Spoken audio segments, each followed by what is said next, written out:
এইখানে আমারও কর। হাই গাইস, এই ঢাকাবাসী দেখো গ্রামের জিনিস কত সুন্দর।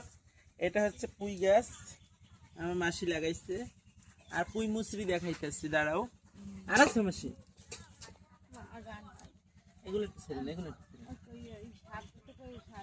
না। এই পুঁই মুসরি, এগুলা যা আমি ঢাকাতে কিনা শুটকি মাছ দিয়ে রান্না করে খাইছিলাম, এই যে সেইগুলি আমাদের গ্রামে কত সুন্দর পাওয়া যায়।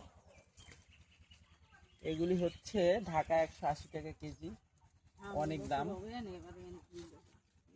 তো এই যে পুঁই মুসরি, এগুলা খেতে সেই স্বাদ অবশ্য। এরা তো গ্রামের মানুষ, এরা তো এটা বুঝবে না, কিন্তু এটা শহরে খুবই দাম। এই দেখুন গাইস কত সুন্দর। অবশ্যই আর কি কাটবো? আগা নেই, পাতা কাটবো। না না না, ওগুলো পুরো পুরো পুরো, ওগুলো পুরো।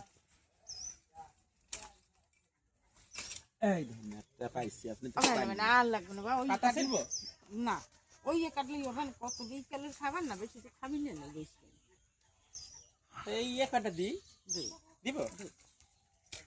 আহা মাসি, কত আনন্দ লাগতেছে তুলতে। আর হবে আমি বেশি না, ঠিক আছে। এইগুলা বুঝছেন, এই পুঁই মুসরি গুলা খাইতে কিন্তু আসলে একটা স্বাদ।